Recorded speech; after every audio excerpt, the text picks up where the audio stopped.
3, 4. Hands, hands, hands.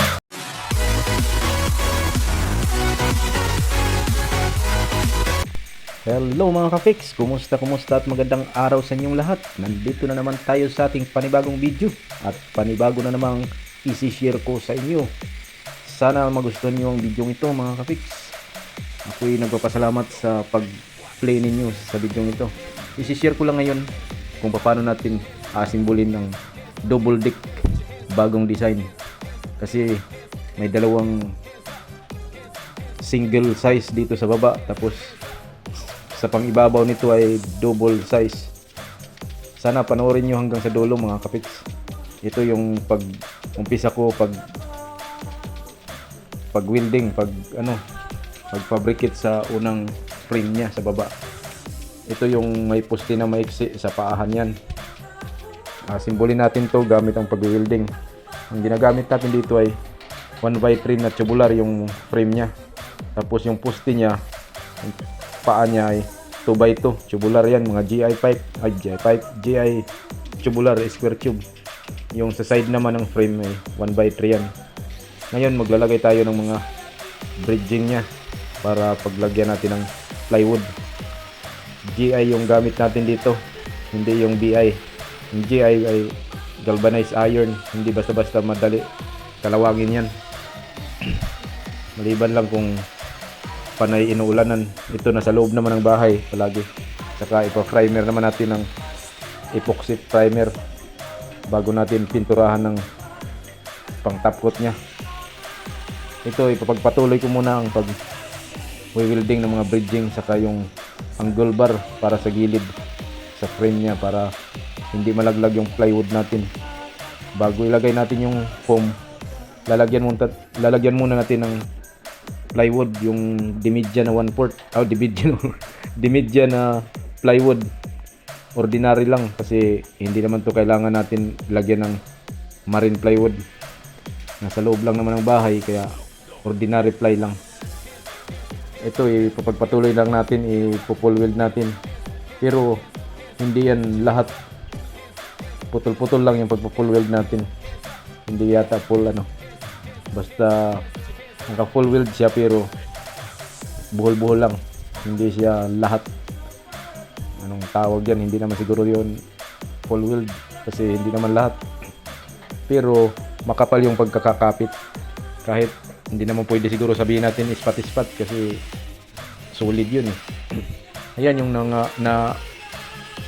na-fabricate natin ng mga framing niya, na kompleto na natin lahat. Yan na yan. Ngayon susunod natin ay i-assemble natin yan dito na, kasi tapos na yan na primer. Bubuuhin na natin. Hindi lang muna natin pipinturahan kasi kailangan na natin gagamitin. Baka mangamoy yung pintura. Ito naka epoxy primer, madali lang naman tumawala sa amoy. Kaya asimbulin na natin kasi gagamitin na to. Ito yung nasa transient ng Casa Dominguez in Calatagan, Batangas.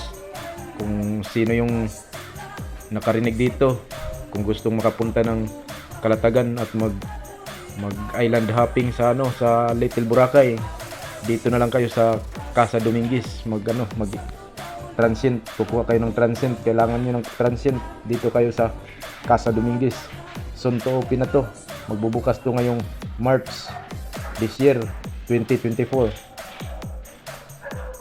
Madali ito makita kasi malapit lang sa DLTV bus terminal, malapit sa palengke. Saka pag nandoon na kayo sa palengke, tanaw nyo yung building na to kasi siya lang ang pinakamataas na transient dito sa Calatagan. Ngayon nandito tayo sa 3rd floor. Ina-assemble natin yung double deck. Kakaibang design to na double deck, hindi lang basta double deck kasi dalawa sa baba yan, dalawang single size. Tapos double size ang pangibabaw niya. Kaya nagko-cross to hindi basta naka-parallel lang yung double deck niya. Yung sa ibabaw naka-cross siya. Hindi katulad yung pangkaraniwan na double deck na dalawang patong lang. Double deck yan. Double deck nga. Ito double deck din naman tawag pero double size yung sa ibabaw, tapos single size dalawa sa baba. Double deck din yan. Yan o, nakikita nyo yung pang ibabaw, double size yan, pang double na foam. 54 yung lapad yan. Dito naman sa baba ay single size, 36 inches, bali 91 centimeters yan. Yan, ibubolt lang natin para matibay. Ang mga gamit natin na bolt dito ay 1/4 by 3/3 na stainless yan, na mga bolt and nut. Yung mga bolt and nut natin 22 pesos per set yung bolt and nut na yan. Hindi na ako bumili ng mga washer kasi dagdag lang sa budget, tapos hindi naman to kahoy. Kailangan natin ng washer kung kahoy yung ano natin. Pero ito metal naman, hindi na ako bumili ng washer. Diretso na kasi kung ano yung butas na to, hindi na yan luluwag. Hindi katulad ng kahoy na kailangan natin ng washer. Kung kahoy yung materials natin ay mapipilitan tayo bumili ng washer. Ito hindi na ako bumili ng washer, dagdag gastos lang yan. Ang ginawa ko, bolt and nut lang. Total matigas naman yung materials natin. Hindi yan babaon yung nut saka bolt, yung ulo ng bolt. Kaya hindi na ako bumili ng washer. Yan, bolt and nut lang talaga. Yan, ilalagay natin yung harang sa pangibabaw. Isang piraso lang na 1/3 ang linagay ko kasi kung idadalawahin natin, useless na. Dagdag na naman sa materials yan. Mahaba pa naman to. 240 centimeters ang haba nito. Lampas sa standard ng 180 yung foam. Yan, 240 kasi double size yung sa ilalim, kaya yan ang sinunod natin.